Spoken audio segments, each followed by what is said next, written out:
Okay. Came in the gang, yeah. Okay. Hey. Okay, we on track right now. Hey. We back, and we back, and we're about to leave. All right. We're back for the last time You're this like you season. just got here. What's up, everybody? This is Bamm Ericsen, and you can find me on our social media at Bamm Ericsen. That's the clean version. That's what. Oh. Jimmy V, Twitter, Instagram at Be Your Own Dad. Jill Monroe, you can follow me everywhere at Stiletto Jill. Hey guys, I am Robin Ayers. You can follow me on all of my social media platforms at Robin Ayers. We have got a special guest in the building with us. Oh my goodness, so excited to talk about this episode because she co-wrote it. Welcome, Monica Mitchell, to the show. Thank you for coming. Thank you. Thank you. Before we start, Monica, thank you for joining us. I just would like to say on behalf of all of us, we want to thank you guys all for either watching us or listening to us, rocking with us this season and the current seasons. There's been so many people who we've all corresponded with, I mean, literally all over the world, and we just want to thank you. We also want to thank all of our guests that we've had for this season. We've had Alexander Povich, who's played Pitar. We've had Vladimir Swetko, who's one of the writers, the producers. David Famero, who plays my favorite character, Mike Sandoval. Shane Johnson, who plays Cooper Sachs. J.R. Ramirez, rest in peace, Julio. Shayna Stein, Matt Cedeno, William Sandler, and Brandon Victor Dixon. So just want to thank everyone who's been in the studio, and especially we want to thank you, Monica, because originally Monica and Courtney was supposed to join us, but when the episode, when the finale got pushed back, we almost weren't sure if we were going to have any guests. And so we want to thank you for coming and, you know, through all that craziness and still coming. On your holiday. Thank you. Yes. Monica came through to save us, so Yeah. thank you. Well, I'm here. We'll see. Let's hold all of our We'll find out, right? And so, as I said before, Courtney and Monica was supposed to show up, but Courtney was not able to make it. So we have some questions that we asked Courtney, and we are going to go over some of these questions before we do the recap. So one of the questions was, Curtis Jackson has been very vocal about Starz rejecting Power to have 13 episodes. The pace appeared to increase drastically in the finale, as with episode 6. So was this because of Starz rejecting the additional episodes, and why aren't there more episodes per season? We would like them. That is a major question people want to know. So Courtney says, she says, there was no pace increase. They rejected the new episodes before we broke the season. It was going to be 12 episodes, not 13. And it was that episode 406 was going to be 2 episodes. Tommy going to Chicago, Ghost, Tariq, Kane, and Jukebox, the kidnapping story. So there would have been basically 405 when Ghost gets out. And then 406A, Tommy goes to Chicago, one story. 406B, Angela, Tasha, Lakeisha, normal story. 406C, Ghost, Kane, and Tariq, jukebox. But all 3 episodes have been concurrent, taking place at the same story time. 409 and 410 were originally as planned. I asked, is season 5 going to be the final season? I predicted that, and Courtney said I would have liked things to play out that way. So I was right. But I actually like that answer. So that says there's more to come. But she says, I don't think so. Yeah. So we're going to go past. Oh, we could go a little longer. Yeah. So we'll Maybe be here next spin-offs? 2 seasons, maybe? Maybe a spinoff. Another question, Rashad Tate, played by Lorenz Tate, was introduced to us as a positive black man wanting to help his community, and now he's doing side deals with 2-bit hustlers and a pastor? What is he up to? What's his angle? She says he's both. He was never one or the other. As a politician, politicians are never clean, even in their pursuit of a positive goal. That's the truth. Thank you for that, yes. Courtney. That's Yes. definitely true. Politics are very confusing. So let me continue on here. Has Power evolved way past what you initially had in mind? Courtney said, in terms of viewership, certainly. But in terms of story, no. We are still within the 5-season run that I originally had in mind. Any new additional characters to look for in season 5 that you can share? She said, nah. That doesn't mean there won't be new characters. That That's means nothing that she is willing to share. At the moment. Right. Well, At the because moment, she right, actually did speak on that and say that there were going to be more characters that I think that she was Introduced, going to yeah. be brought on, but I think that none that she's willing to share right now or even knows about right now. Probably knows about it, just not doesn't want to share. which is fine. And then this is actually a question I'd love to get your opinion on as well. Is the leak going to have an effect on how the production of season 5 will go? Courtney said no. What was your thoughts on the leak, and did it have any effect? Well, we were all really disappointed in the writers' room to find out about it. It's so, we work so hard and we're so specific about the story that we craft and like the way that we plan for you people to see it. We know that it comes out at midnight on the night of the show, and then we also want people to watch it at 9 o'clock in their time zones. And so we tell our story in a way that lets you experience it over the course of a few weeks. So when it all comes out online, not only is it disappointing that you saw it not in the way that we intended it, but also that it's getting spoiled for other people that don't want it to be, and that you sometimes things get posted that are out of context, and so you don't actually get the full effect of the story as it was written. And so that was really disappointing. We had some conversation in the writers' room about it, and a couple people thought that it could be good. It worked out for Game of Thrones when it happened. Their ratings kind of skyrocketed even more after that. So we did have the benefit of a ratings boost after it, so that's a little bit of a silver lining, but it's not the way we would intend to do it. Of course, we hope it doesn't happen again. Yeah, Okay. definitely. So I had a question for Courtney, and I also will throw it to you, Monica.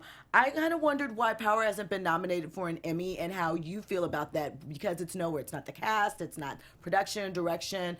Courtney said, how do we feel? So I'll voice my thoughts, but I mean, we have a lot to add to that. But first, Monica, how do you feel about it? Where do you stand in the process? You got to be an acceptance. It's not our job to win awards. It's our job to show up and write a television show, and our audience really seems to like it. So that's really fulfilling and exciting for us. Is it disappointing? Of course. Like, you always want to be acknowledged for your work, but that's not what we show up to do every day. And we get to interact with the fans. We get to be on Twitter and on social media, and so everyone, we get to feel an experience that they're having, even if places like the Television Academy or whoever aren't acknowledging it. You said.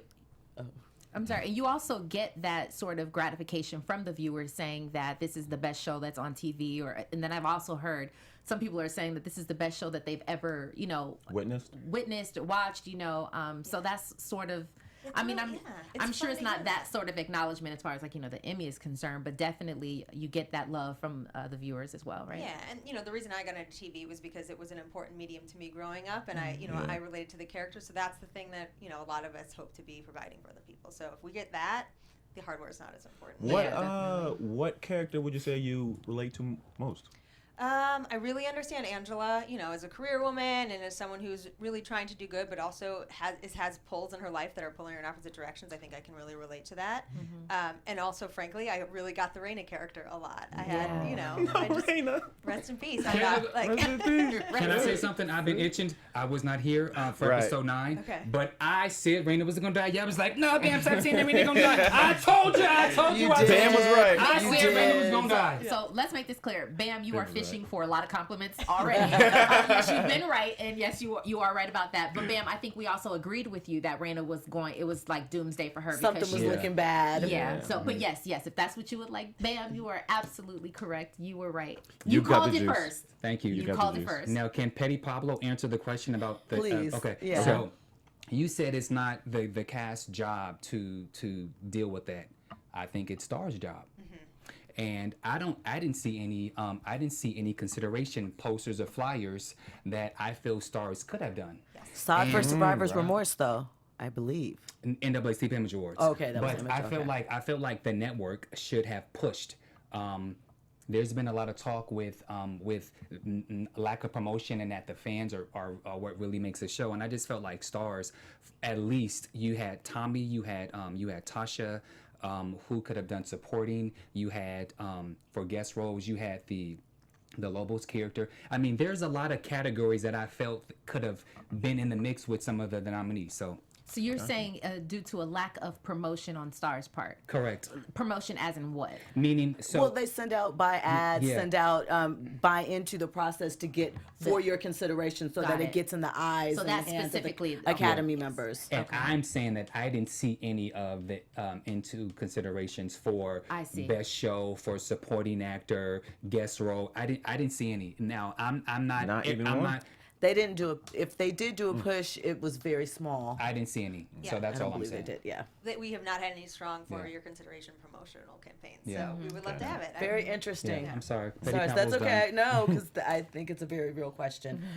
So Bamm, or someone asked the question of Courtney about the character of Tamika and how she resembles Courtney, and is there any relation?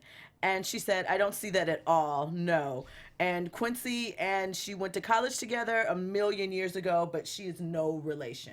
Tamika is the new lawyer who Okay. who Angela Angela's convinced boss. to get Okay. So you think Right, that she okay, okay. physically I've resembles? heard some people say that they favor. Interesting. Okay, interesting. Okay, so the next question. Twice now, Ghost has killed 2 people, Lobos and Uriel, preemptively before Tommy gives the okay. Will this be something that Tommy remembers and will bother him? Or is it just how things go? So Courtney's response is, I don't think Tommy's really thinking about that. Do you think that a dynamic of who's in charge, or who a power dynamic will sort of develop between Tommy, Ghost, and Kanan now that they have this triad going? I Great think question. It's a great question, and I think that it's inevitable that something is going to shift in their relationships, because their history, when the last time the 3 of them were working together, Kanan was the top dog, and that has not been the case for a number of years. And so I think that there's going to be some sort of power struggle, and keeping in mind that they all have the same goal right now, but they don't necessarily have the same goals in their other stories. It's going to cause conflict. Yeah. You sort of answer. You I'm sorry. Yeah, I know. I jumped ahead. No, that's okay, because we were talking about who's going to be that head person in charge, and head alpha in charge. I like that. But that makes sense, and I was thinking that exactly once they all complete whatever mission that they're on together, then it's sort of like when families fight, right? When you guys are all gonna go get the bully who's down the street, and then once you get the bully, then it's Everyone like splits you apart. didn't do the dishes. Yeah. You got some sort of You were supposed to conflict. jump in and hit him first. Why'd you let him get that swing off? Yeah. And so is that how it's gonna happen? Courtney says they're gonna have to work that out themselves, and I see that kind of I like can see that, brothers, yeah. I guess that's. We'll have to see. But writer, do tell. Is there something? Well, I'm not going to give away anything from season 5 in that regard, but I'll tell you that we were thinking about it consciously when we put the 3 men in the Mustang at the end of the episode. It's symbolic that Tommy is driving the car. In the history of their relationship, he was not the person in charge, and so That's good. And we've got Kanan I in the skipped backseat, right so, over that, yeah. So yeah, something to think about. We definitely did that intentionally. Which, too, I can't get my mind off the end of that scene where the angle of the camera goes down towards the car. I don't know what that tracker. is. Is it You a don't tracker, remember- a bomb? Yes, because it's been there I since figured the early we'd part of the talk season. about We it. just kind of moved away from it. I figured it was a little breadcrumb because it's going to be relevant later. Exactly. Yeah. And it's a question that we'll discuss. Yeah, and to that, please remind me to talk about this, but I want to pose this question to you. Are the directors also in the writer's room with you at the table reads? Is everyone there so that everyone can see the direction in which you're going to go for that particular episode? Sure. So the directors are not in the writer's room with us unless the director happens to be a writer that's on staff. They are not. So what happens is we publish a script, and that's the first time the director sees it. And then over in New York in production, they have a bunch of meetings, production meetings and concept meetings. And there's specifically a tone meeting that Courtney has with the director and the other department heads. And so everyone is clear on what her tone for each scene is and what the writer's tone That's Got dope, it. actually. Yeah. So that's when the director really gets all of our intention as the writing team in their information and the way they plan their scenes going forward, and then they come on and bring their perspective on it. I love how in depth everything is that we don't know about, Yeah. and then it all comes out, in each episode, because we always talk about how with Power, there's a lot of foreshadowing and just different things that you see. If you're paying attention to it, you'll see it at some point down the line, which is one of those things that I'm sure we'll talk about with that tracker. Another question that we asked, but a lot of the people are asking, where is Debbie Morgan and will she return? And Courtney says, I hope so. We wanted her back, but we couldn't make it work last season. So I understand that with schedules, and Debbie Morgan is Debbie Morgan and everything. So I know she's got a lot going on, but we wanted to see her back, right? A lot of people have been asking about, where's Mom, right? And the baby. Ever since that, didn't she slap Tasha, or did she not? She did. Yeah, ever since that real Yeah. interesting scene. But lastly, the very last question that we had for Courtney. Now that Jimenez has sides with Dre, that means Tommy and Ghost can't trust them. So will season 5 be an all-out war between all? There's no more negotiating with him. And she says, I can't answer that one. Well, listen, if Courtney's not answering, But what it, about I'm Monica? gonna- though? Listen, I like my job. I enjoy what I do. You know what? You should have saved Courtney's response. You should After. have. You go, okay. Well, Courtney After you says she get me in can't talk trouble. about it. No, I'm playing with you. Thank you, Courtney. Thank you. Courtney. We Yeah. appreciate you. Okay, so the episode opens. Tariq is being questioned by Detective Leary. Yes. So you ran outside after you heard the gunshot. Tariq says, yes. Did you see anyone when you came out beside your sister? He shakes his head. He says, no. Can you think of anyone that would want to hurt you or your family? He shakes his head again. No. Everybody liked Raina. She was a good person. Have you been threatened by anybody that seems dangerous or suspicious before or after your father's court case? Ghost intercepts and he says, no, detective. He hasn't been a threat, okay? We've been through a lot in our family. He's told you everything. Then there's more questioning, and then Tariq has a breaking point when he asks, he mentions, remember seeing any boots. He says that we're almost done. We found one set of prints that deviated from the others, a man's 10.5 boot. Ghost looks directly at Tariq. Then Tasha looks at Tariq with a tear running down her cheek, and so now Tariq is about to lie. So now we see those crocodile tears, and he says, I told you, I didn't see anything. Don't you think I would have said something if I did? Don't you think that I want to catch him? So then Leary backs down, and are you surprised that Tariq lied again? No. Not surprised. Do you think, oh, go ahead. Well, for me, I wasn't surprised because if he would have opened up, he would have had to reveal a lot more about himself in the process. So I just feel as though he wasn't going to say anything at that point in time. He was going to figure out his next move because Tariq's in the life now.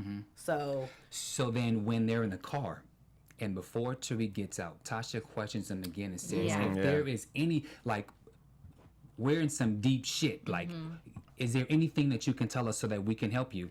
He lies again. Yeah. Right, and I was a little surprised at that one, just as I'm trying to relate this to real life. Okay, if you're in a situation where you're overwhelmed, you know, in the sense of your sister just got killed and all of these different things are happening to you, would you just say, okay, this is what's going on, just to get that weight off of your chest? But to a large degree, I'm not surprised because we're talking about Tariq. But let me say this too.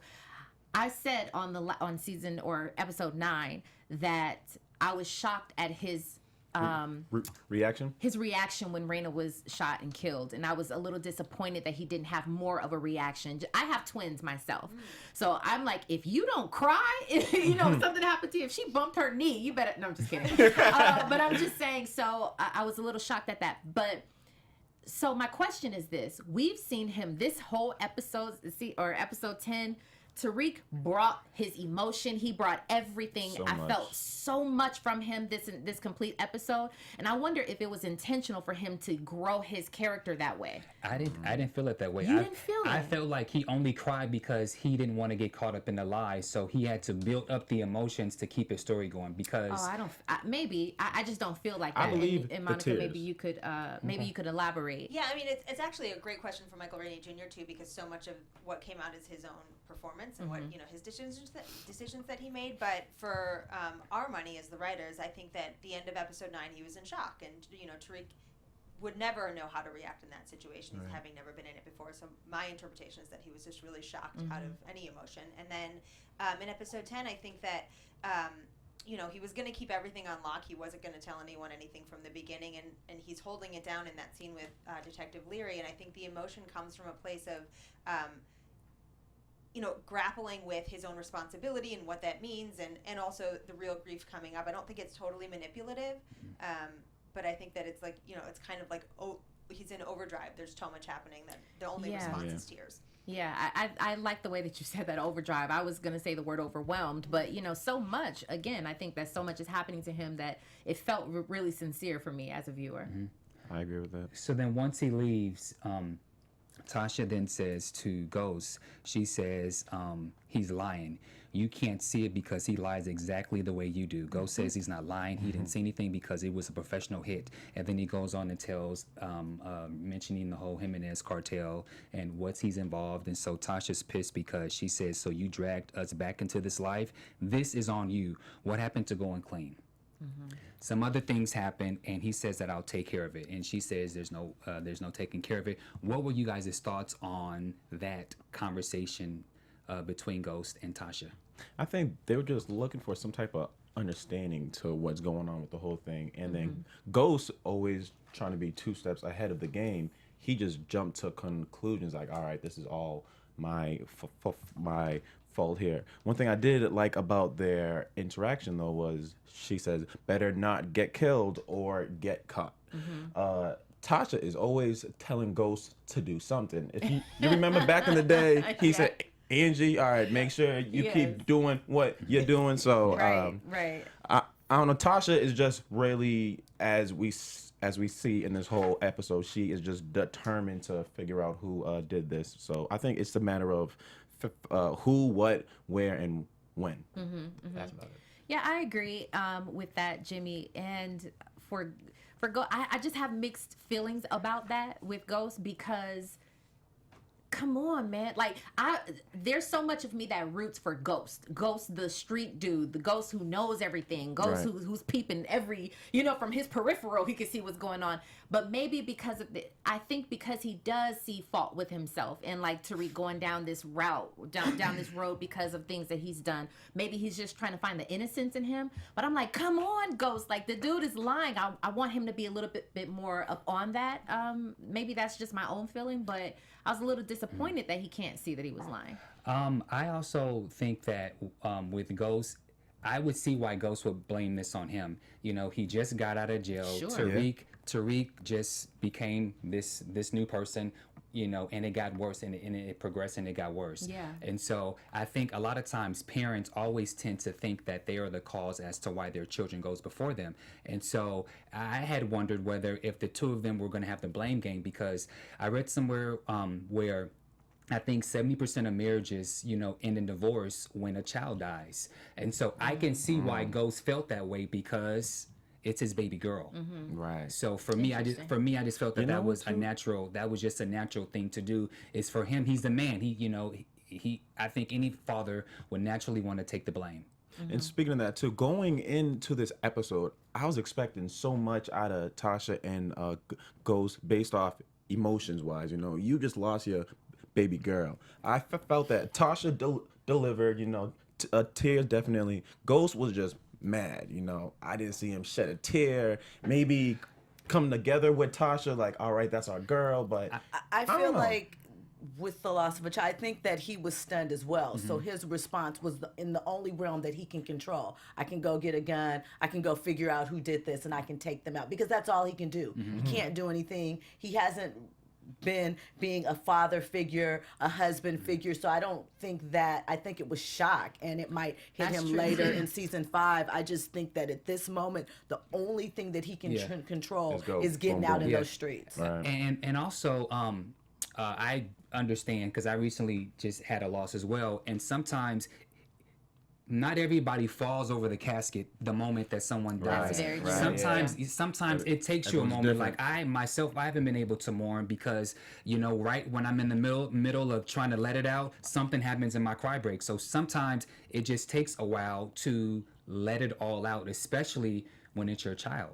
So, what do you think? No, I think that's exactly it. I think that it's important to keep in mind this episode 10 is only one day long. And so everyone has a different way of experiencing their grief. And I think that we've left a lot of space for a lot more to happen in season 5 as far as the emotional response to Raina's death. And it's going to affect everybody. That's true. And really, in all honesty, every viewer has their own opinion, and there are millions of them out there. You know what I'm saying? So we can't please, I said we, as welcome your next writer to the show. We can't please you all. Speaking in speaker girl. No, but it's hard to please everyone and to really write according to what any audience member would or should feel, you know, so I get that as well.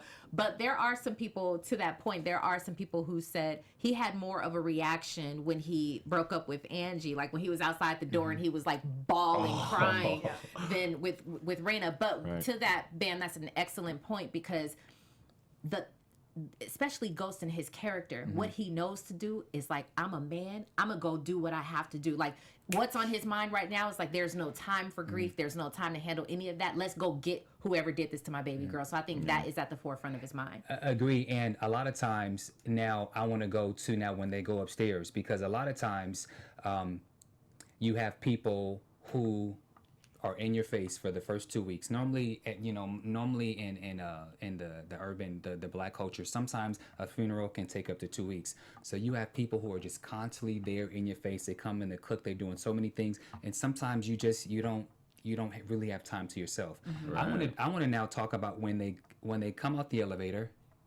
Who the fuck are all these people? Right, yeah. I mean, I think, I immediately thought it's family. They're from the neighborhood. They're people that, cousins, aunts, whatever, business associates. A child has died, so everyone is going to sort of come into play, even if they're sort of fringe, to want to help. And no one was there to, But also, the St. Patrick family is a very private family. Tariq and Raina had twin conversation about how come we don't know our cousins, or how come we don't know who our relatives are. Now you got all these people but it's coming out of nowhere. It's death. But when I thought about it, because I was gonna slam that scene, but when I thought about it, when you pay attention to the people that was there, they don't know these people. Just the way that they were asking questions and they were making comments about, she's in a better place. Like generic. These people don't know these people from Hitty to Come Diddy.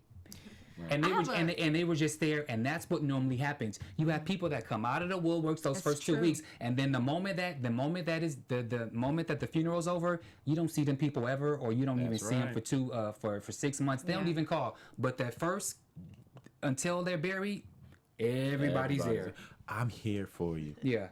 What do that's you true. need me to do? I have a question sort of related to that I've been wanting to ask, and maybe you know, maybe you don't, but if there's this elevator and the St. Patrick's are so private and so wealthy and so, elite, how does everyone get in there?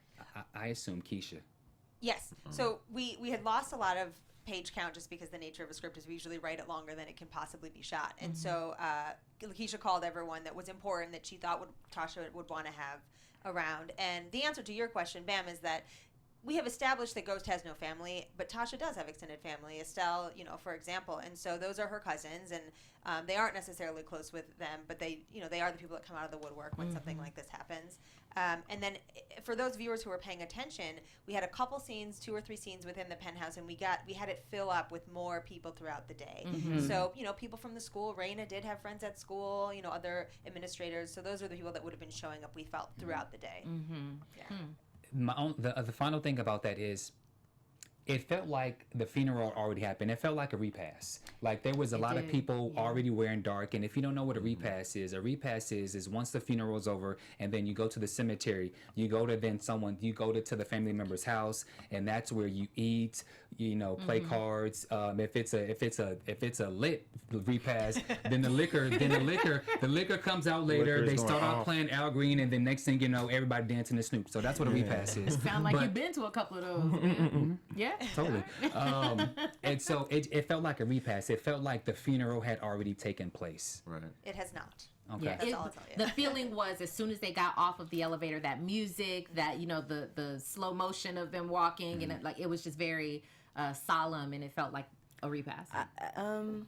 I just feel, I don't know if anyone here has ever dealt with someone being murdered and then coming home, going through that process and then coming home afterwards. It felt very real to me, and just what can happen and sort of set up. The thing that I kind of found disturbing to me, but once again, sort of, if I'm allowed to sort of move on in this fashion, still related to this, was Rashad Tate, Lorenz Tate's character. That was I love next. Lorenz Tate Hit so it. much. There we go. And just him immediately trying to go into the PR spin and control him with the loss of his child, keeping in mind that this is the following day, So now, not hours. so remember, so Ghost is changing into his killer clothes / and then he puts away, his suit, and then Rashad sends him a text message saying, "Meet me at Mount Bashida this afternoon, 2 p.m." Negro. Right. My child just died? So That would have been an ignored text for Yeah. me. I just, the intensity of that, and then that scene in general, Talk about it. Go where ahead. he was saying to him, listen, and not that he didn't have a point, but it is mere hours after this man's child has been murdered, and you say to him, good upstanding citizens' children aren't murdered, just sent chills through me, because it's just setting up as what is he, a councilman, Tate? Is going to be such a problem in season 5, wherever he's leading Ghost into. It's like, know the enemy that you're already in bed with, or you're looking over the other side of the fence at one that you have no idea what type of situation you're going to be embedded in. Jill, I felt some type of way when he said, look, she's dead. When he said that, I was like, all right, man, he's got no heart, no love. He has a plan. he does have a plan. One thing that I will say regards to Ghost is, I think any normal person would have whipped his ass right there in the sanctuary. He was disrespectful. The pastor was disrespectful. Very. James told him to, my name is James. Don't call me son. Don't refer to me as son. He called him son twice. He says, call me James. Then he tells him that devices are not allowed in churches.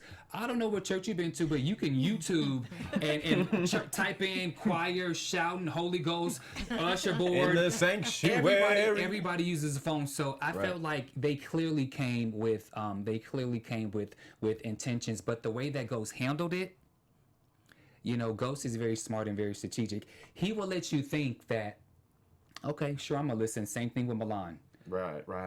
How soon is this going to? When is he going to take him out? That's my question. I just think that I thought of, I can't remember the Reverend's name, but he's sort of the flip side. Macedon. Yeah. Macedon. Named after one of our writers' fathers, who was also a reverend. Macedon. Okay. Wow. Yeah. See a tidbit. It's Well, sort now of, you know. Yeah, the flip side to the Catholic priest who was murdered. Just like there's corruption no matter sort of which way you turn, which church you're looking Right. at. There is good. Great something point. that That's is good. in there. So sort of losing that character. I don't know if we're gaining this one, but that was something I considered in that. Monica, what's your perspective on that scene? I mean, because for me, yes, I have a problem with the fact that Councilman Tate even sent the text like, sorry for your loss, but the very next thing you say is meet me at 2 p.m. But it's more so that Ghost took the time to actually go out there dealing with what he is. So what's your take on that? Yeah, I think it's, key to remember that Ghost is never doing one thing at a time. So he's not only grieving at, in this moment too. He has other ambitions that are also important to him, and not that they're more important than, grieving and also avenging the death of his daughter, but they all play into the same goal for him. And so him taking the text, and also the meeting was at a church, and I think that, the intention was that it played into also the planning of the funeral, and they didn't have somewhere to go. So Tate is providing a service with a motivation behind it that's not entirely pure. So, it's the entire theme of the show kind of is walking that line, right, of like having a good goal for not totally pure intentions. And so I think that's probably relevant for all of our characters. Consequences. So my question is, and this is skipping into season 5, so will we actually see the funeral, or will we jump ahead once you guys start season 5? Right now the plan is that we're going to pick up pretty immediately. So we're not doing a 5-year time jump. Okay. Yeah. Is Tasha gonna? I hate to be petty, but is she gonna sing at the funeral? Look. We haven't addressed that in the writers' room yet, but I'm sure it's a worthy suggestion that we could consider, because Naturi has a beautiful voice. She does. She does. And so when Ghost leaves, before he goes and meets with Shad, then he goes and meets with Angela. Hit it. He goes and meet. With Angela run. Okay, They yeah. run Interesting. outside. So Angela's, That scene when Cooper Saxe walked Yeah, in and let's dropped go the there. bomb. Yeah. You have to start with that. I love his character and how his little one-liners and drops into the meeting where he let Angela know. Or hold that, and then we'll get into that whole task force. We'll get into that in just a second. Someone else who showed up to the house, Silver. Well, I mean, Lover boy. That's who you talking about. Yeah. I mean, one, I think it was perfectly expected as the family's lawyer and as Tasha's lover. Naturally, he is going to show up. What I was a little taken aback by, and well, this obviously came a little bit later, was the fact that he debated on, I can be your lover or I can be your lawyer.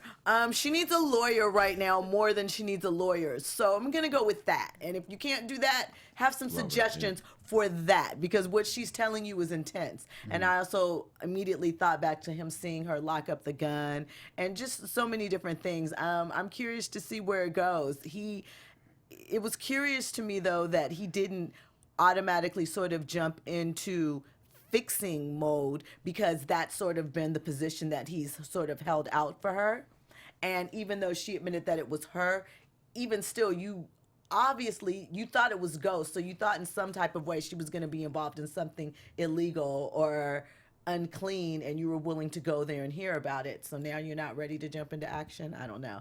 I again think Silver has some interesting backstory that's going to come out. I'm gonna cut Silver some slack right now, and I never do. You guys know I have a big problem with Silver, and we did tell Brandon that on the call. You don't have to report it. I told him that, but I like Brandon as a person, but I have some problems with his character. But this was the one time that I actually liked Silver. Really? I did. I know what it feels like to be going through something emotional, and then that guy comes into the room and he's like your savior, your knight in shining armor at that moment. And I was like, you know what? He played that role, I think, perfectly when he came into the house. It was not too much. It was not too little. Well, the part that was a little bit too much was the I love you. And yeah, that was not wrong time. It was totally the wrong time. It was definitely the wrong place. You are in your old client's bedroom. Like, come on, man. Like, come on. But other than that, I really did like the way that he came to her aid. That was really a nice moment. Yeah. Listen, Go ahead, Petty. Pablo, let's go. I think he should have stayed his black ass at home. Okay. Just simply because, he should have maybe called, gave her a text message just saying, I know you're going through I'll check on you later. I just don't feel like it was appropriate for him to show up at the house. And you writers are you and Courtney are brilliant with this, because when Silver came to Tasha, she was in the middle of some random relative or some person talking this crazy bullshit about, she's in a better place. And nobody wants to hear that about their when child. your child has been dead for less than for 10 hours. Yeah. She didn't want to hear that. So it was perfect timing that you and Courtney brought Silver to come and swoop her away. So bravo to you. But I think he should have stayed his ass at home. Yeah. I don't think so, but let's just dissect that for a second. Okay. Tasha, okay, you just lost your daughter, your child. She's not getting any emotional support from Ghost right now. But she's not getting any emotional support because together, the two of them, rather than blame each other, she said, we need to take them down, and I need you to go do what you need to do. Okay, that's their bonding point. That's the only thing that they can face each other with. The intimacy between them is gone right now, and they don't want to look at each other. I mean, I agree. I know why he came there, and I don't think that it's wrong that he did. As her lover, that's what you're supposed to do. Someone you know is hurting, and you're going there to comfort them in whatever way that may be. If it's making a sandwich, if it's just sitting there. He was going there to be that. He just wasn't equipped for the real gangster level of stuff that he's walking into, I feel. Yeah, and not only that, but he came into, and I don't know if you wanted to say something on this, but hold on. Real quick. He came into the place, but he played it smart. He wasn't like, baby, like he didn't. He came as in, like, I can be here for you, Ghost, or I can be here for you, Tasha. I'm just here to support. So that's how he came in. Now, she is the one who brought him into the room and gave him all the love or whatever, so he acted accordingly. But whoever's fault it was that she's not getting that love, the point is that she's not getting the love. She's not getting any sort of consolation from Tariq, from, her daughter's gone. She's just not getting that. So I'm not mad at her receiving that from Silver at this point. Bam wants to say something, but Monica, did you want to speak up? Sure. No, I think that you're exactly right on that point. And, Silver is a sort of knight in shining armor character. He does want to show up and save Tasha. And, he's a lawyer. He's a defense attorney. Like, of course, that's what he wants to do. And so we placed him in that moment where he's saving her from the cousin who's saying that horrible thing to set it up in just that way. And I think that it was a smart choice on the writer's part, because it's obviously a very divisive thing for him to have done, and everyone has a different opinion about it. So it's a conversation that we get to have actively now. But I think that it's within his character, and I think he showed up on a professional front, and he was going to read the signals, and Tasha's the one that pulled him into the closet. She sure did. Lover boy, but okay. So Ghost and Tommy, they go to Uriel and his two goons. Well, hold on a second. Did y'all not love the moment in the car where he said, "Brother"? That was a moment for me. That was a moment that, like, I love that no matter what. Y'all, this is how the show started. It started with Tommy and Ghost, that brotherhood, and that all of these different things happen. But at the very end of the day, Tommy loves those kids. Those are his god kids, and he loves them. And I love that scene of just in the car, like handing them the gun and, calling him brother. And they had that little moment, and now it's like, let's go. Like, It's let's no go, let's go. discussion what needs to happen. Yeah, that was just, a cool little moment for me. But yeah, Bamm, they went up in there and they got Buck.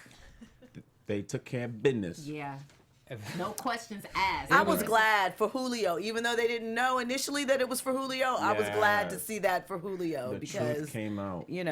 And because Ghost is going through shock right now, he needed to get some things off his chest. And when he was using a staple gun and he was stapling parts of his body, he was releasing all of the anger that he had, because he felt like, he's let himself down as a dad because his daughter's dead. Yeah. And so he shot Uriel right after he revealed that Dre is the one that set him up. And usually it's Tommy that's Yeah. out of control, That that doesn't can't be shoot. brought Yeah. back and isn't using his head to think. So it was, seeing those roles reversed and Tommy sort of being like, no, we still have more information That's to so get from true. him. So But do you? And you're right. They did reverse the roles, but because Ghost is kind of the more wiser one. I don't think they were going to get any more information out of him. Dre set him up. That was pretty much all the information that they needed. That's all the information they needed at the bottom half. But I think he might have provided some more information he's been doing this the whole time. He probably would have let them know. Did he tell them that Crystal Wall was involved in it at that moment? No, they found out later. Yeah. But I think that's something else that would have come out. I think just sort of the way it all happened.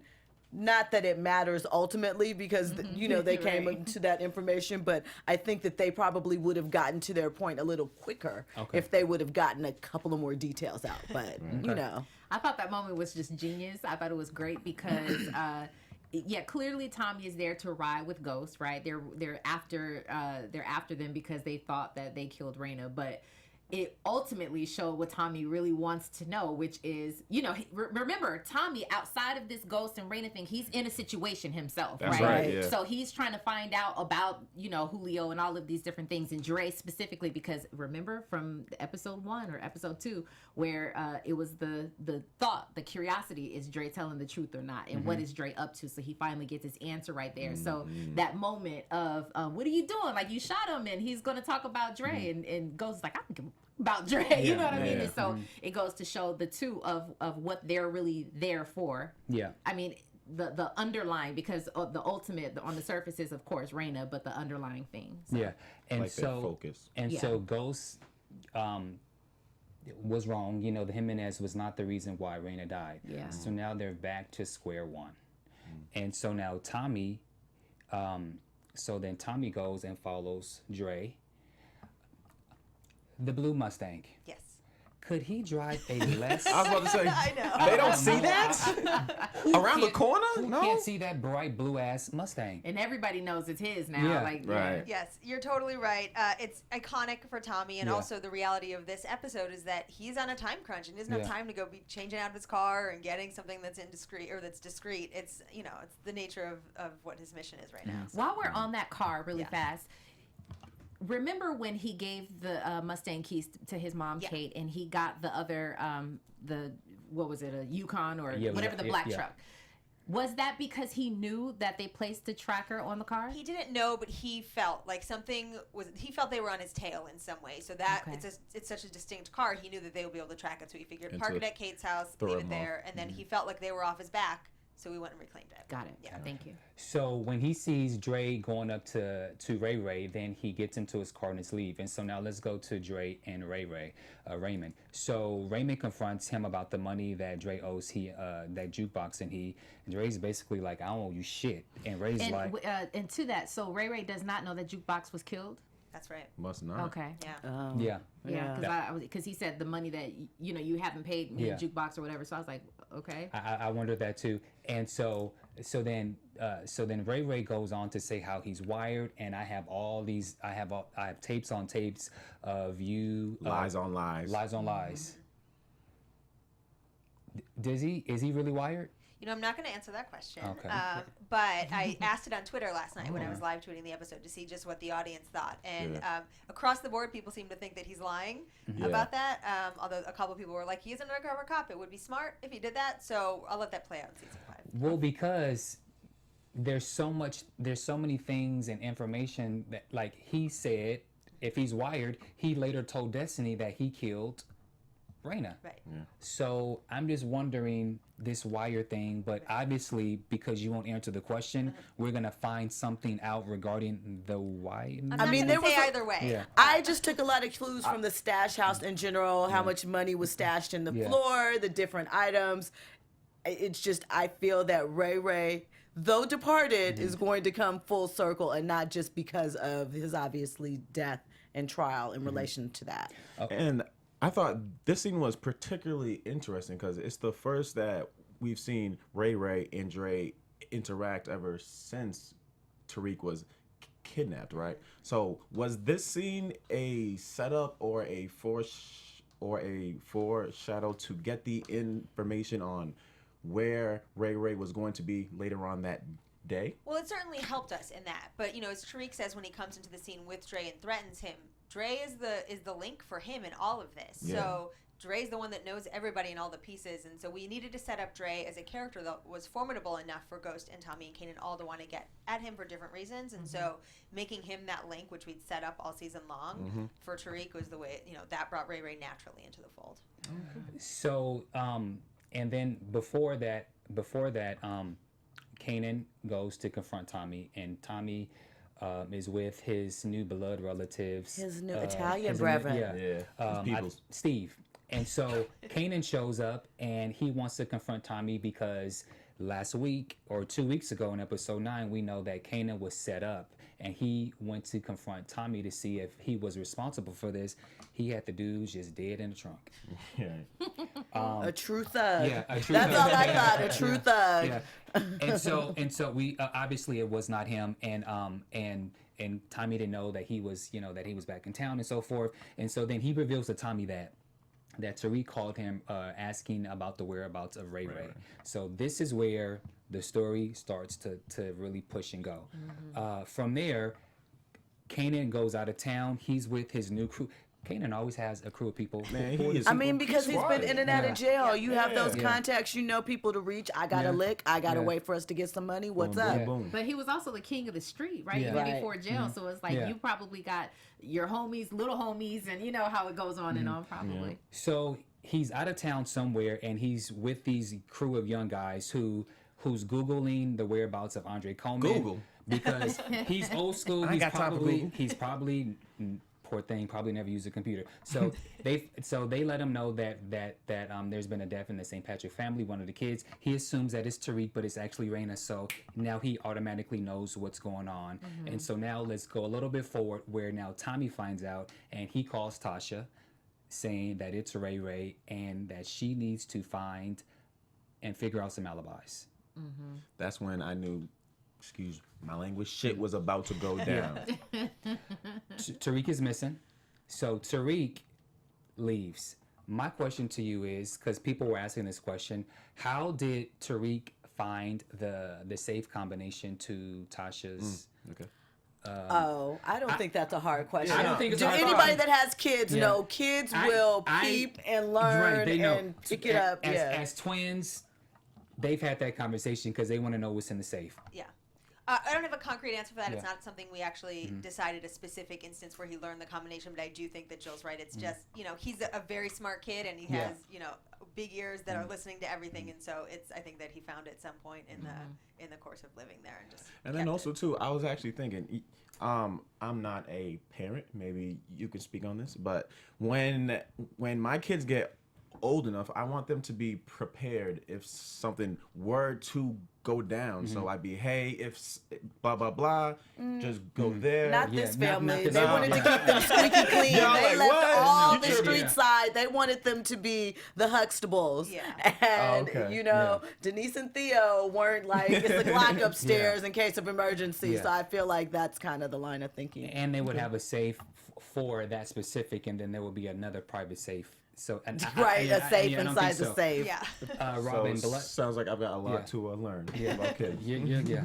Yeah. Robin, will you hit us now with Tasha decides to go to get Angela to help her find Tariq. Such a smart move. I mean, she got dragged a little bit on the internet for that. They're like, how do you go to your, a lot of people for whatever reason consider Tasha to be weak.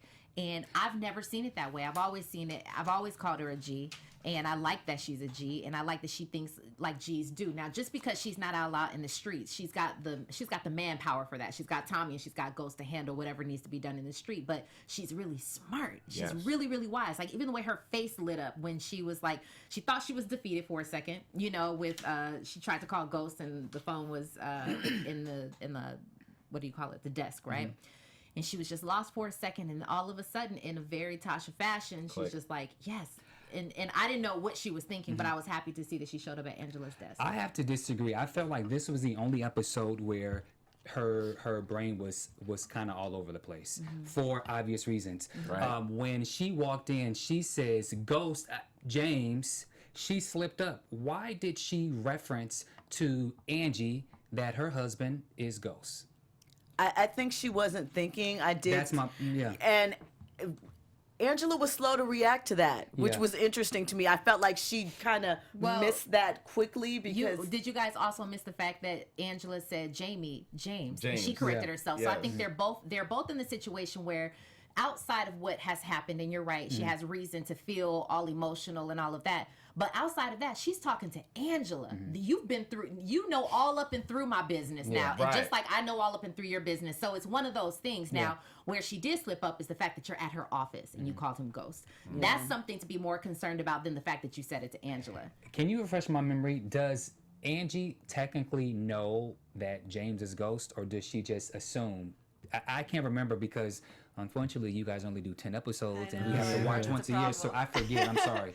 No, we had this conversation in the writers' room too, and we decided that Angela does know that he's Ghost. I don't know if we dramatized that specifically on screen the first time someone said his name, but it goes without saying, I think, at this point that she knows who he is, and that Tasha knows that she knows who he is. So we really were playing that moment for the emotion of it, of their defenses are down, sort of because of the nature of what's going on, and Angela says Jamie, and Tasha says Ghost, and it's kind of like both of them showing up emotionally naked for a quick second before they realize who they're actually talking to. And then why do you think Angie helped? because she loves Jamie and that's his daughter, and she knows if she can circumvent it, she probably doesn't want to see him in jail again. She feels like if she can help or be involved in some type of way, maybe she can save him. Because obviously we didn't get a chance to talk about it in episode 9, but they had chemistry when they saw each other at the charity function where he was being honored. And I also believe it's because she feels that emotion. Her immediate response was, when she found out about it, to call him and then to go to him. So, she cares about him. By extension, she cares about his child. Yeah. I was just thinking back to when James stepped outside and Angie was there. She kept saying, "Is there anything I can do?" And then she reminded him too, if you do anything and get caught for it, you will get the death sentence. Yeah, and she also told Tasha that as well. If he if he goes and do what I think you're gonna do, he will get the death penalty this time. Yeah, and also, what were you going to say? Yeah. No, I wasn't going to say anything. yeah, I think that we've set it up that it's clear what the penalty is of that, of that action, and also Ghost didn't do it. Yeah.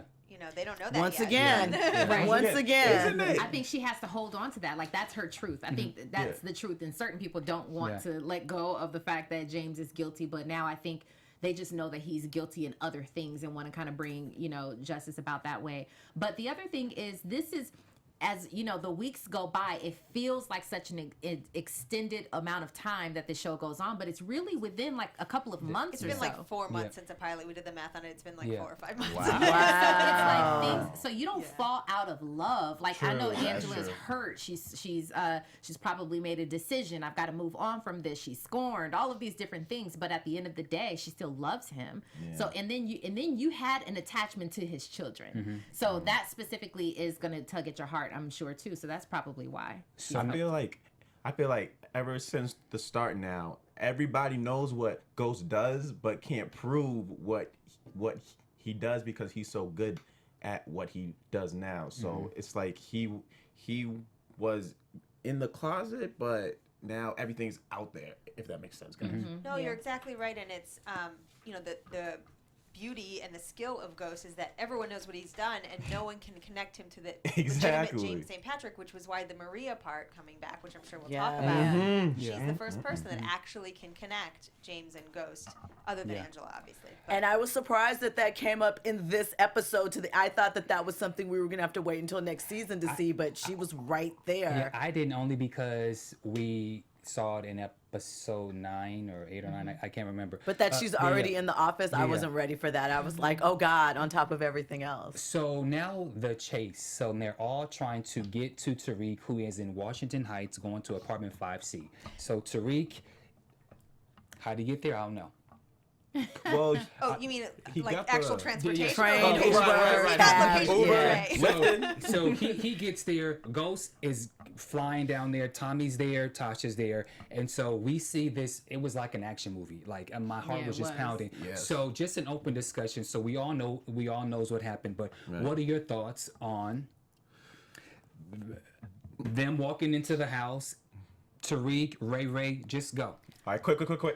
I want to say, before, when Tariq had the gun and he went to go talk to Dre, we saw Tariq start Yes, to thank you. evolve into that man. Like, he's like, look, Yeah. look, I know why I'm here. Apparently, you know everything. Right. So And tell yes, me. Yes, I'm on lean. And right. High enough to shoot you right now. In So broad tell me, daylight. so I can go do. At that point, I feel like we saw him just become the man that he ended up being at the end of the Which is episode. I wouldn't call So- you a man Well, because you not a kill man, but somebody. like in street, in street like terms. right. No, I get what you're saying, Jimmy. And you know what?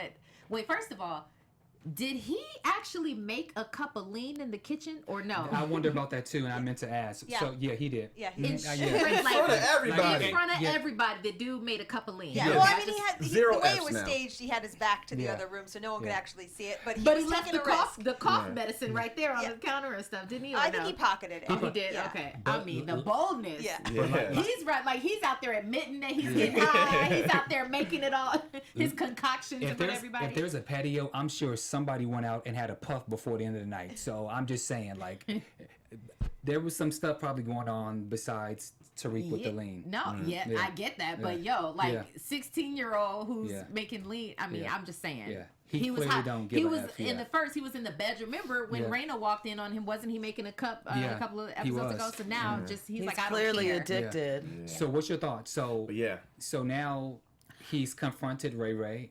I had so many thoughts. I thought when I heard the sirens, did Dre set them up since Dre knew what Tariq was going there to Tariq was going there to do and where it was going to be? Just another twist to it because the police came so quickly. I was like, how are they all going to get out of there? I was thinking Angela knows that Tasha went there. Just everything was like rushing in because you know that this is such a pivotal moment and that there's really no time for them to get away and clean it up as they normally want to. You just wonder who's going to fall out because I also read something where Courtney said that for season 5 everybody's on the table, anybody could sort of get it, anybody could have their downfall through death or being caught up. So Yeah. I just thought the setup was really intense. Did Yeah, you guys my- think for any minute that Ray would shoot Tariq? No. Nah. Yeah. I didn't think so. Yeah. I don't. I had a slight bit, but Tariq went over the edge when Ray called him out about Raina, and he's like, "Your sister was the only one that really had." I forget the exact word. was the Oh, real gotcha. G, I think. Your Yeah. sister, she a That's the real G. At least she stepped up. Yeah. I think that's when he was like, "All right, I'm tired of you." Yeah. Boom. Yeah, well, he did have a moment of like his bubble was burst a little bit. You know, you Definitely. saw his focus went off a little bit, kind of sink a little bit to the side. But I think that I didn't feel like Ray was gonna turn around and shoot him. I thought that Tariq was gonna get it. My heart, yes. We predicted in last year's panel, I don't know if it was me, you, Cornelia, one of us, no, one of the ladies, one of you ladies said Tariq is going to kill somebody soon.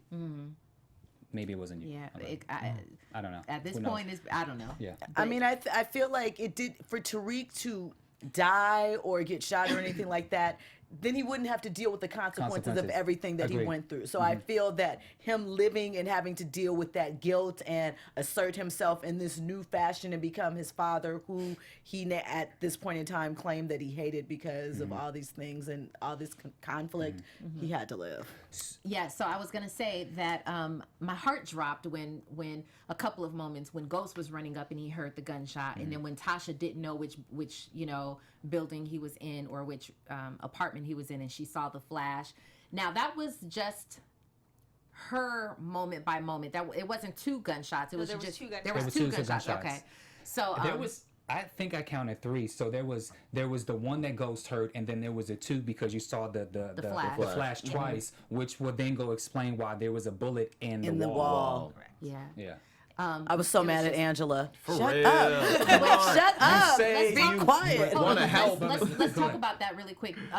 But I'm saying, as a parent, you know, what are you thinking, knowing that your son is in here? You saw him go up that elevator, knowing what he's come to do, and then not knowing, not getting to him in time. So your heart must drop. But I really felt for them as a parent myself. But what is that all about? Let's break down Angela. What is that all about? Because on one hand, she wants to help and she's feeling conflicted, but on the other hand, she has this new position, right? Career goals, yes. yeah. Which is- Because she already knows what's going on, and then you have Cooper Sachs, who also put it in there that I'm from Connecticut, but if someone killed I my was laughing daughter, about that. Second time in the episode Yeah, that I was would- brought up. I would definitely think that Ghost has something to do with this. So because of her smart way of how she is as a lawyer and how she always wants to find truth, that Courtney says, truth, you know, it's just in her nature to want to investigate. She already went to Ray. She already questioned him to find out what was going on. So it's just in her. It's just in her lawyer, her FBI type nature to do what she does. What do you think? Yeah, no, I think that, listen, she would be stupid and crazy to think that Jamie didn't have something to do with this. Yeah. I think everything indicates that he would, and she knows the consequences of that, and she did everything that she could to prevent it from happening. Right. And, you know, I think she got into that scene, and there's a moment when you see the bullet hole, and you're like, shit, I know what this is, and there's, you know, we say things sometimes that we don't always necessarily want to say or wouldn't have said if we'd thought them out, but also we can't help ourselves. Right.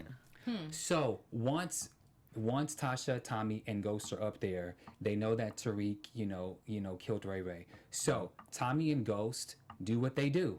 Take care of the body. They take care of the body. They take the bullets, and then Tasha says, "Take off your sweatshirt." Listen, this is my favorite Tasha moment of all time. Period. She went She's into showing mode, you yeah. who she really is. Yeah. She's showing you all the trouble she's gotten Ghost out of, all the trouble she's gotten Tommy off scene, okay, from back in the day. She's showing you how she really does it. She played that moment from that point when she said, "Take off your shirt and let's go." She played. It was my favorite Tasha moment. That entire scene, I just loved it. My favorite. Go ahead. No, I was just gonna say my concerns were her confessing and there's no body there. Just Wait, kind of wait, looking wait, ahead. wait, hold on. Hold on. Yeah. So, Okay. continuing to what you're saying about how this is your favorite moment. So Tasha's like, we got to get out of here. And what I like about the Tommy Tasha Ghost, you know, they're a threesome. Everybody plays their role. Everybody Stick together. everybody plays their role. And now that Tyreek is involved, when we go to the house, Tasha walks him. They go to the elevator. Tariq says, "Where we going?" She presses down B. She tells him to take his shirt off. She says, "Get off the elevator. We're going straight. Get off the elevator." When they're downstairs and she burns her shirt, Sure, yep. she says, "You go straight to my bathroom." She says, "Don't talk to anyone." When they go into the house, Keisha's looking, because Keisha been lurking the whole time. We haven't really talked about Keisha, but she's been lurking. She tells Tariq, take off the rest of your clothes. You put them in a trash bag. Don't you touch anything. You hear me? And then we see the silhouette shot of Tariq in the mirror, which I thought he looked exactly like Ghost, and you guys did that on purpose. Yeah, brilliant shot. And then he looks at the photos with he and his sister. Then Tasha says, "You're going to wash your hands better than you've ever washed them before. Go under daddy's sink and make sure you scrub your nails with a toothbrush." Did you notice how many toothbrushes were in there? There was a Yes. few of them. You're going to wash your nails with toothbrush and hydrogen peroxide. Then you're going to get in the shower. Don't come out until you scrub your hair and wash every inch of your inch of your body twice. Don't stop until you wash every bit of this day down the drain. And that is how you get away with murder. what I like about that, and my perspective changed about Tasha, because I think that, hold on, where's my notes? Okay, best businesses have the best system. You may not think McDonald's is the best hamburger, but McDonald's is the best fast food corporation, because they have the best system. It doesn't have to be the best product, but they have the tightest system. And so when it comes to Tasha, Tommy, and Ghost, I have to take back what I said during season 1. Tasha said, "You are the best goddamn drug dealer," and blah, blah, blah, blah, blah. The three of them have a system, which is why they have been able to be successful at what they've done for so long. And because this system is so brilliant, the way Tasha went in there and told him everything of what to do, the three of them, they're perfect for each other. And I also think that Ghost and Tasha are perfect for each other, and I think that they are going to get back together. Okay. For me, that scene was everything for me, because it displayed, this is why we the shit. Yes. Yeah, and just to even go back a little bit further, when Tommy called Tasha on the phone and said, "We found out who killed Raina," and she was just like, "All right, like, I got it. Keisha's gonna watch the kids. I'll be right there." And then he, calmed her down and told her to hold down Tariq or whatever. But he was also like, come up with some alibis. We're gonna need it. But I don't know. Of course we're talking about of course we're talking about like corruption and drugs and killing and all that stuff. But the idea of like family is always there, it's always there. And I think that that's why so many people feel like in love with this team and this unity that they all have. It's just because no matter what, they're always, they have each other's back. And so that was very clear. And in that moment where Tommy and Ghost are doing what they got to do, they roll up the body in that carpet, like they're doing exactly what they know to do. And Tasha, she didn't even need to say anything to them. It was like, everybody play your part. And I just love the way that she went to work for her son. It was no emotion in that. It was like, listen, this is business. I know how this works, and do what I say. Okay, so now, because we only have 27 more minutes and there's other things that we need to talk about. So going back just a little bit, when we discussed how Tasha went to Terry Silver regarding how she's basically confessing to Terry and how she's going to need the lawyer because Tariq used her gun. So I'm thinking that Tasha is taking 2 steps forward, thinking, well, in case this happens to come back to hunt me, Tariq is not going to take the fall for this. Right. So therefore, I think it's twofold.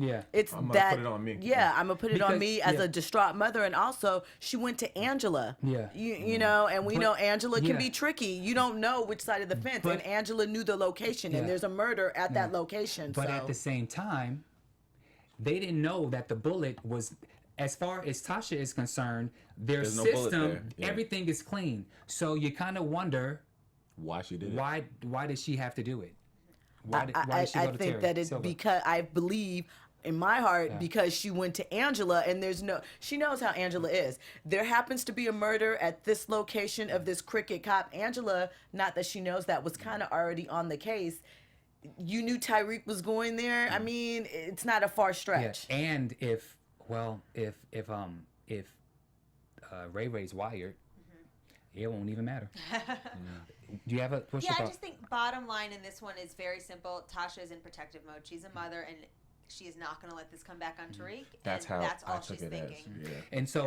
And so, do you think at that point, Tasha dropped all her feelings for Terry and was like, I need to use this dude, and I need to do what I need to do, because he said something like, I can't be your lover or something. I can either be your lawyer or your and or she your chose lawyer. So Lawyer, what does that mean? What does that say?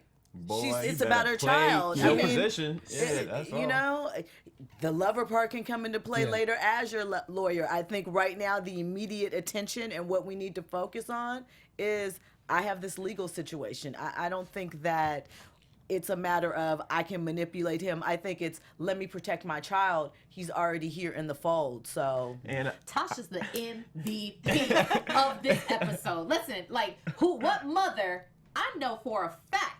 You better take. I need a lawyer, please, because my baby is not about to get caught up in this. And I know for a fact, like she was just so.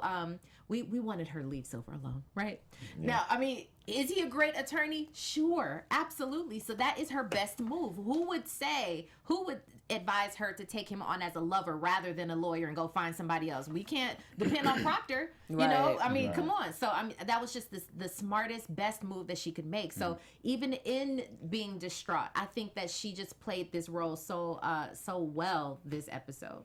I just want to say, I think Silver, as DJ Khaled would say, he played himself big time. Because I think he thinks he's more important than what's going around Tasha's actual life. It wasn't until that point where she said lawyer that he now knows where he stands with her. Agree. Well, I don't know that he thinks he's more important. That could be, but I think of it more as he just can't relate. He's not a parent, you know, so you want to say, I'm so sorry for your loss because you really feel that way, but you have no idea what's going on in this woman's life. So in his mind, the way that I think of it, he's probably like, we can solve all of this with our love, you know? And it's like, that's not the case. She's in here like, this is really real life for her, so... So now let's go to Angela and the task force, and then we'll go to Tommy, and then we go with some questions. So Angela has a new team meeting with her new team, who Tamika and her have handpicked the team. So they talk about how they want all this dedication and professionalism, and how things are going to be different under her leadership. And to leave Ghost alone. And St. Patrick is done. What was it that, going back in episode 9, what was it that Angela told Tamika to change her mind to get that position? Because I don't think she should have got the position. Yeah, so when Mock came to Angela's apartment, when Paz was there in that scene, he laid out a case for why he wanted Angela as his number 2, why she would be a benefit. And what we didn't see on screen is Angela went to Tamika and laid out the exact same case for why she should be the head of criminal. Gotcha. So that, you know, her value is that she knows everything, and she is a face of justice, and if she's on the other side, she knows all the secrets. That is so fantastic to know. So it was just, the scene was cut out. Yep. Oh, okay. That's good to know. Okay, so she starts talking about this new case, about how last night at the house at the Suffolk County was raided after neighbors made a complaint. 86 keys of cocaine was discovered, along with enough weapons to equip a small army. So then John Mock looks at the photo and he goes, "We've been watching this sale for months. This is my case."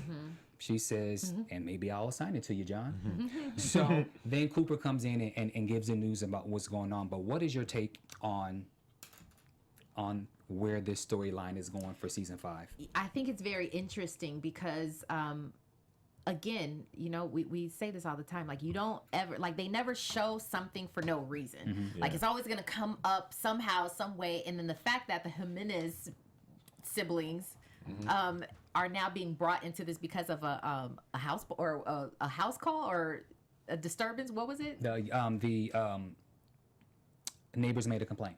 A complaint. So we know that the flashy gun is the gun of the brother, right? Diego Jimenez. The Diego, gold gun. yes, the gold gun. So this is how they're being brought in. So now spotlight is going to go on that. And so I just think that genius, how you're going to tie everything all in together. I don't know where it's going to go. I have no predictions as to where it's going to go, but I just think it's pretty smart.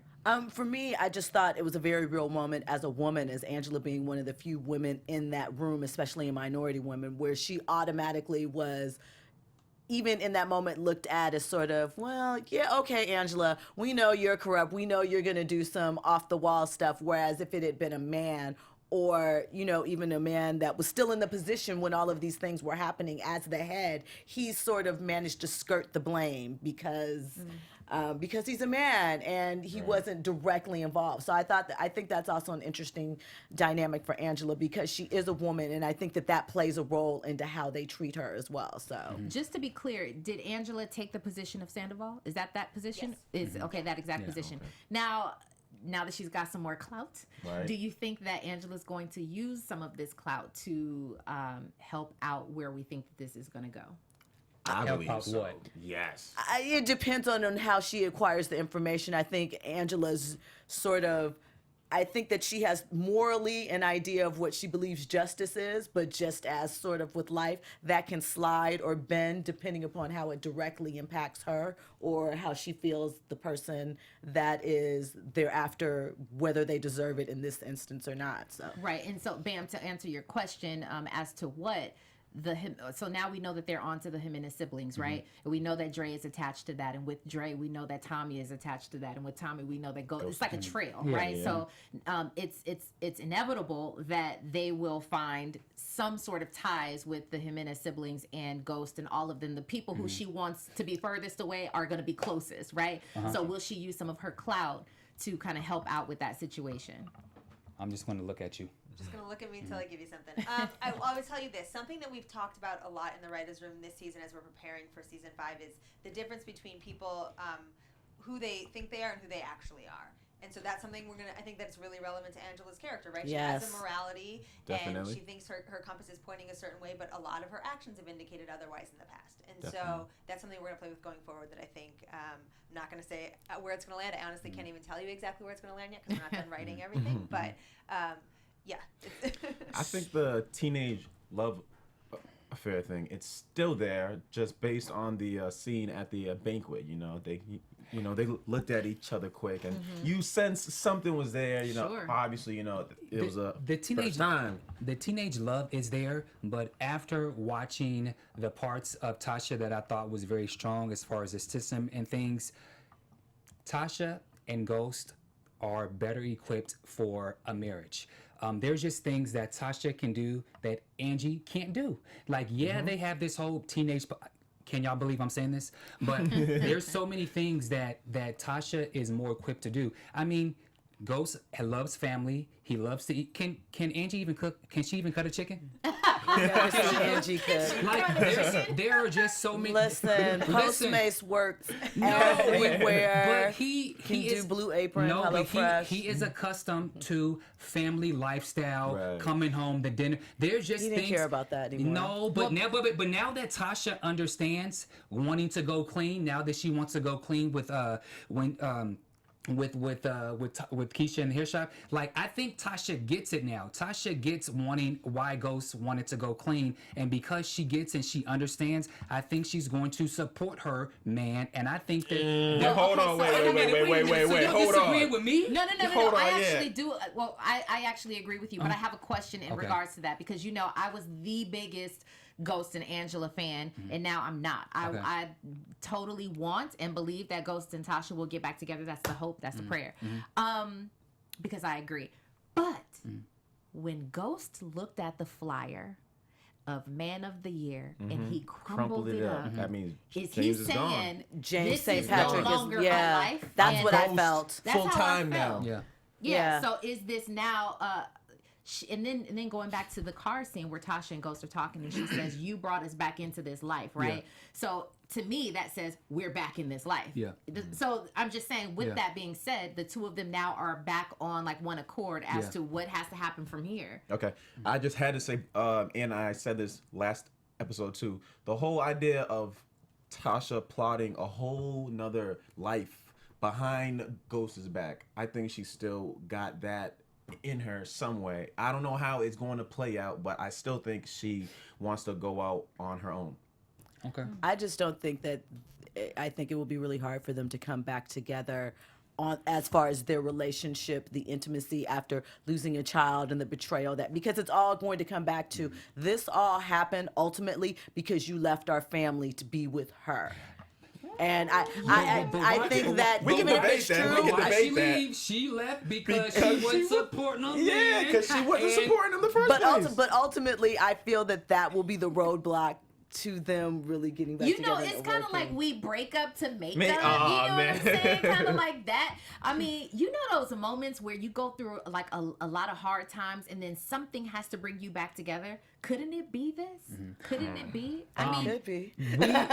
we can debate this later, but now, so going back to Alicia and Jimenez, she clearly runs the show because they're not allowed to do anything without her permission, which I thought was cool. I like all the women bosses. And so, just really quickly, so Dre has the meeting. the squad there, new the crew. team, and Tommy goes and meets with Father Callahan, Yep. Callahan, and tells him what's been going on. He goes to Tommy and to Dre and was like, I don't want this. Dre stabs him. He's dead. I knew he was gonna be. I knew he was dead because Tommy been- confessed to him. but He's been, I called his death because he's been getting more scenes. He's been getting more actors. The more scenes, and the I faster you And leave.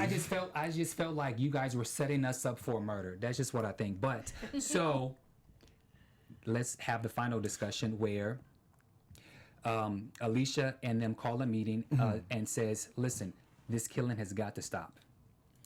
Then Tommy, Ghost are in the car, and they see all these people coming out, and they're like, "Oh shit! Like we need more some backup. We need more manpower." Right. Well, before we get to that really iconic scene, because that was an iconic scene right there.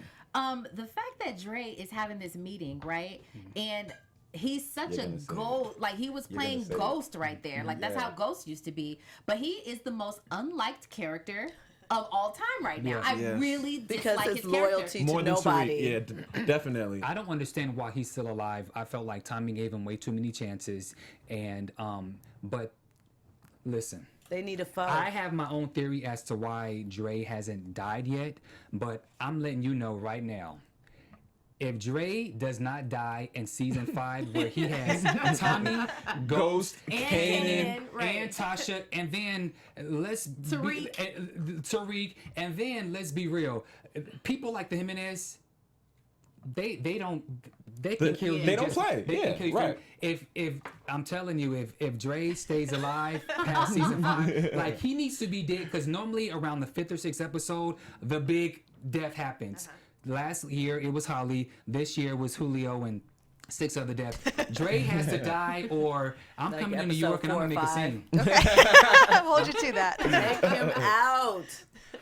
I just wanted to say on that particular scene, did you guys notice how Dre put himself on that pedestal? He said, Absolutely. look, they're not going to do anything without my say. Yeah. And I know a few of them felt some type of way because they like looked at each other. So I don't know if that was a little foreshadowing of, I don't know, something might. Maybe turning against Go him or next. something like You that. see his ego building up. I Yeah. mean, you know that he's headed for some type of fall because he's managed to skirt everything and just kind of collect and rise and Yeah. play all sides against each other. So Yeah, totally pride comes before the fall, right? But, the thing that, and I do understand the logistics of the seasons having been like this. I know that Courtney and everyone else wanted to be another episode at least. So we had to cram them in. But it felt like Dre went from 0 to 100 as far as his power is concerned, or at least in his own mind. Is that how you Absolutely. I mean, this is a very ambitious character, and he's someone who has had a lot of luck, and he's also been, preparing and maneuvering for that, so he's taken advantage of every opportunity that's come his way. But also that his inexperience is going to catch up with him at some point, Yeah. I think. I think it's inevitable. Yeah. Anything else we need to discuss with Dre before we go into the final scene, the cliffhanger? Anything Dre else? gotta die. Dre got to So go. we see Tommy and Ghost in the bright blue Mustang, and they're talking about how they need more manpower. Tommy says, "Hey, I got my new family," and then that we go into a wide screen shot where Ghost is in the where Kanan is in the back. Did anyone see this? And anyone predict this? What were your thoughts? Yeah, I- because Yeah. the scene prior to that of them But- was Yeah, The but- phone call was- Yes, but prior to the finale, did anyone foresee Ghost and the three of them getting back? but Yes. you know what I was saying is that, and I don't remember what season it was. By now we've done a lot of these episodes, but I think either season 1 or 2, I called the 3 of them being back together. So I knew at some point it was inevitable because you have these 3 kings, right? You know, and yes, some things happen, but the way that they even describe in their storytelling is like they were like a family, you know? And so it's like that's what happens to families. Yes, there's a lot of drama and things that happen, but you ultimately come back together for the greater good. And to me, this is the greater good. I agree with that. I expected it. I looked forward to it because I want to see them. Each has their own area sort of expertise or strength that you can see play off of each other and the dynamics that come into play. And I also think that it's going to be interesting because as we, Kanan mentioned couples counseling. I think there's also going to be a dynamic of not jealousy, but for lack of a better term, jealousy, almost a lover's triangle, because who's siding with who more so, trust issues. So I'm looking forward to that playing out. And then Petty Pablo wants to also add that because I had threw in the fact that Tasha smashed with Kanan some years ago, which is why she said I need to kill him. That ghost should have killed him 10 years ago. When Tasha finds out that Kanan is in the picture, I wonder how she's going to respond to this, because like I've always said, I think that Tommy, Tasha, and Ghost, they can't exist without each other. And I think that if one goes, like Ghost always needs 2 people within that he can trust. Tommy always has trust issues, and Tasha and Tommy are the one that they need each other. I feel like Tasha really is the only one out of all of them who can really run a full drug cartel, but the only problem is she messy. No, she needs muscle. She needs a man. She's a mom and she's too dependent on wood. That's the only problem. So I don't think she's defended. She needs the muscle. She's not there to get her hands dirty and to be in the streets and doing all of that. She's there to make sure the money's clean so that they can set up this other side with the businesses. But I don't think it's a. But the three of them can't exist without each other. And now with Kanan into the picture, I feel like that's going to be an issue at some point. Yeah, and I think the issue. I hate to say this. I really. It pains me to say this, but I feel like because Kanan is there now, it opens it up for Ghost or Tommy to get killed. Like I said, I read that anybody can get it. It's somebody's downfall. And I'm good. One of the major players. Yeah. I mean, I literally hate. Like, I'm getting mad thinking about it, but I feel like, because it's not about feelings. This is about what real life would be like on the streets of New York. Like, what would really happen. Robin, I say let it be Ghost. I say let it be Who Ghost. would you be most disappointed with? With leaving? Gosh, I can't. Why would you have to say that, Jimmy? I don't know. I don't know. I don't want to answer. I don't know. I have a couple questions. What has been for you guys the biggest shocker or reveal for season 4? Do you? I feel like maybe. So either Reina dying or the way that Julio died, because you kind of set it up and prep. You started foreshadowing earlier. I think Julio's gonna die, and it's like, yeah, you're kind of right. But the way how he went out, it was so violent and just kind of left of center. That was a shocker to me. Well, you know what? Part of the problem is we watch this show to depict the show, right? We don't watch it just to watch it. So we're always talking about, we're doing predictions in our minds and things like that. So there's always predictions and thoughts on who's going to go, what's going to happen. But yeah, some of the shockers are, we don't know how the show is going to play out. So even though we may not be surprised how it happens, it's still kind of shocking. Yeah, those are good. But Silver and Tasha, I just did not see that. I didn't see that coming, not a mile away. I just didn't. Yeah, I was happy to see the loyalty within the brothers. We saw in season 3, they were all ready to kill each other, and then that flipped the script in season 4 to them now all working together to get this one goal. I thought that was dope. It just reminded me of me and my boys. None of us tried to kill each other, but whenever we fight, we always end up back together at Yeah. some point. So I thought that was dope. I would say, I guess, the Tasha Silver thing. I don't know. Favorite scene of the season? Wow. And do you have a favorite scene? Do you want to? Oh, favorite scene of the season.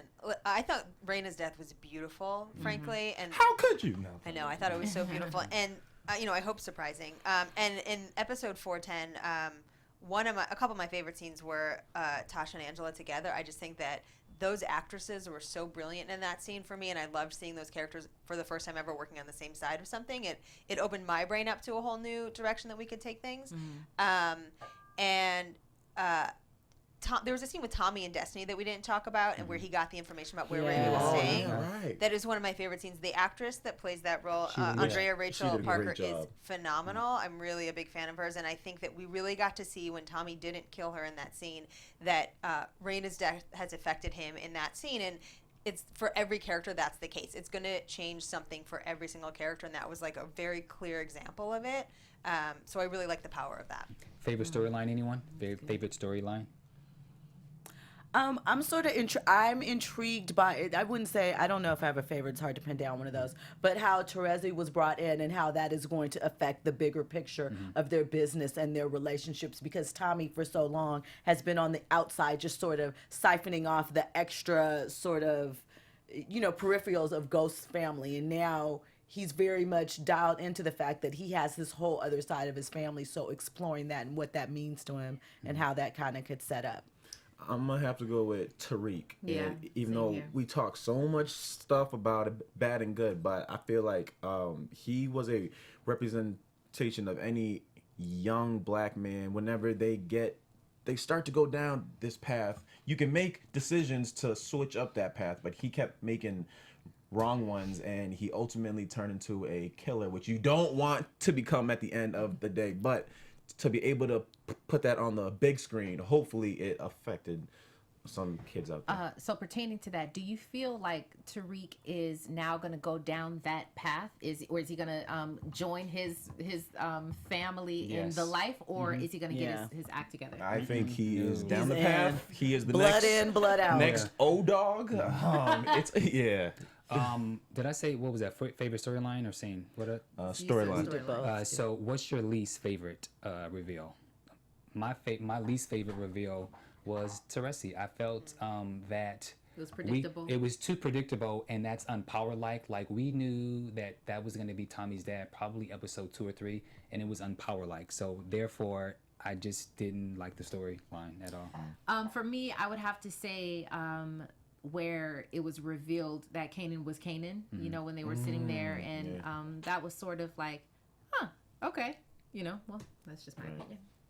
And I'm gonna go right off that, because that scene, it showed Kanan and showed emotion, and up until then we hadn't seen much of that. And then he's like, "Yeah, I'm a no good, blah blah blah blah blah." So. I liked also the development of Kanan's character. I really do, because we knew him to be this monstrous type Right, guy. yeah, exactly. Everybody kept talking about him like that, and then all of a sudden, he's got a heart and he's kind of funny, and you know what I mean. And now he's again getting in this for the greater good. I like the way his character has grown. Final one, favorite, because this is Power and people die. Do you guys have a favorite death? Of all of Power, Yeah, of the season. of the season. Ooh, but a favorite death. Woo. The way the Julio died, Julio and Marshall. Woo! That was Wait, brutal. that Oh, was yeah. like Ah, yeah, crazy. I mean, it was so gruesome, but it was so good. It was good. Do you guys write this is exactly how it's gonna happen? To a degree, the Julio one very specifically, we had the tattoo getting cut out of his neck. That was very intentional. The Marshall Williams one, I think it was choreographed a little bit in the script, but that was just, we have stuntmen and we have choreographers that put it all together that took it to a complete another level. Okay. Yeah. Final question for Monica. Everyone, one each.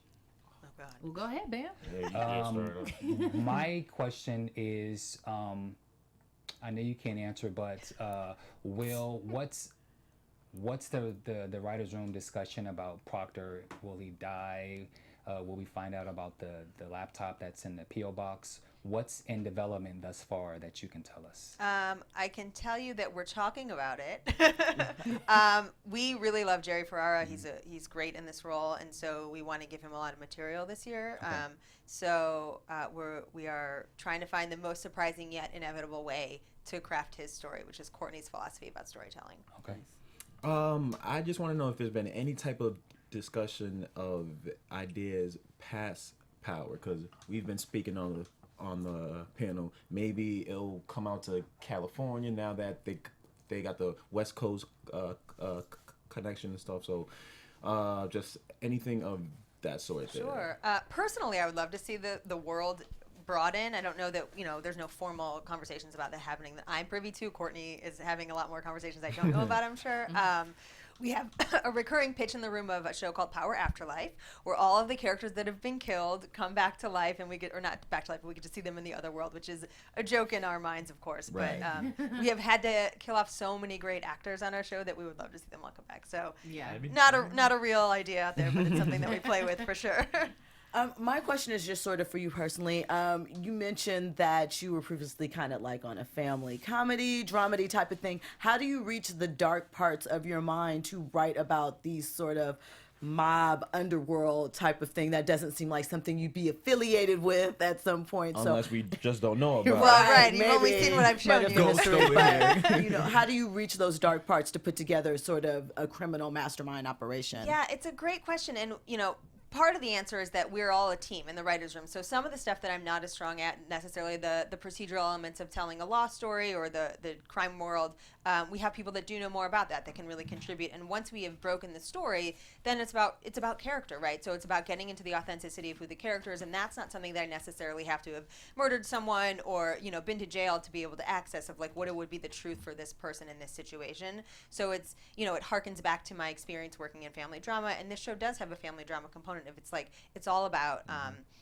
feelings and thoughts, and my nickname in the writers' room is Tears and Hugs because that's my preferences. But it's tapping into the authenticity of what the character might do in any given scene. That is really, really Yeah. cute. And so maybe that answers my question, which is, do you all come with ideas of being like far-fetched with your storylines, and then do you bring that to Courtney? She's like, no, reel it in, and this is, or does it start with Courtney saying, this is the way that I want it to go, and you guys have to write within those boundaries? No, we usually at the beginning of each season we start off coming in with kind of broad strokes, blue sky ideas, and we actually have a beam that sits in the middle of the writers' room, and people pitch the craziest stuff just throughout the year, and the stuff that is the most far-fetched, we all laugh about it and applaud it, and then we write it on a note card and put it on the beam just to because it'll never be in the show, and Kanan disguises himself as a UPS driver or something, something that's like really bizarre.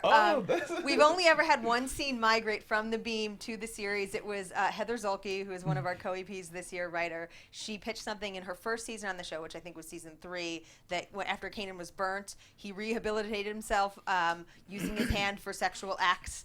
And it was not a joke pitch, but we all laughed about it. And actually, you will remember that was a very iconic scene. Yes, it was. Speaking of Kanan, so what's the story with him killing that grandmother and going into that apartment? Yes.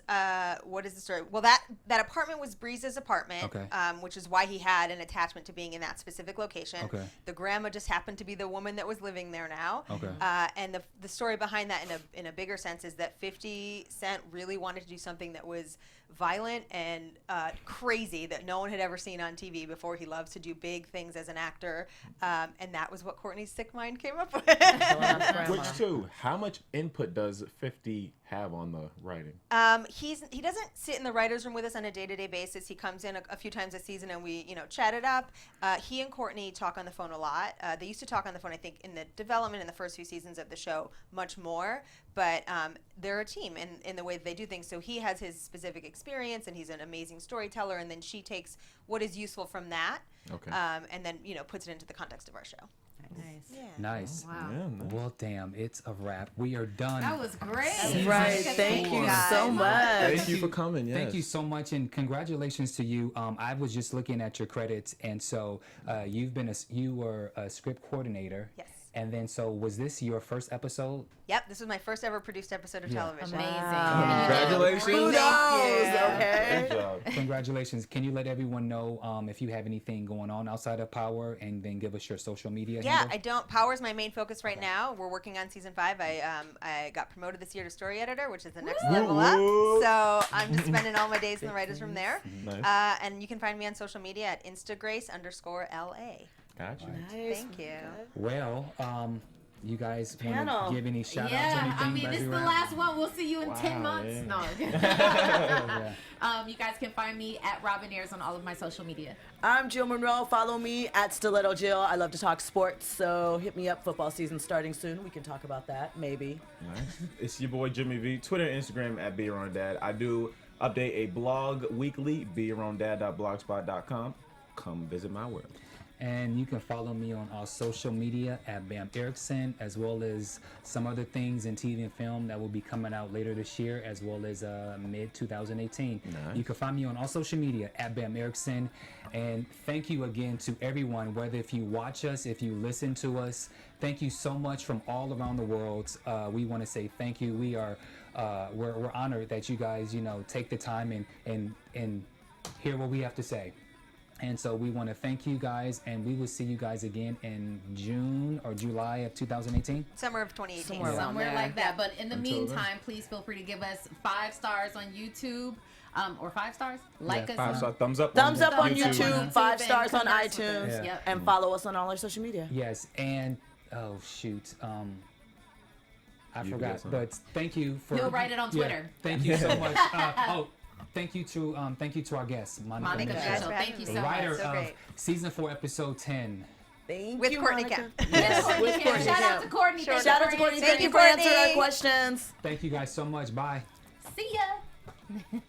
From executive producers Maria Menounos, Kevin Undergaro, Phil Svitek, and the entire AfterBuzz TV staff, we would like to thank you for listening to the AfterBuzz TV network. To watch or listen to other after shows and post comments or questions, be sure to visit AfterBuzzTV.com. I'm Sir Richard Wentworth, and this has been a presentation of AfterBuzz TV. Buzz you later. The views expressed herein are those of the host only and do not necessarily reflect the views of AfterBuzz TV or its owners or principals.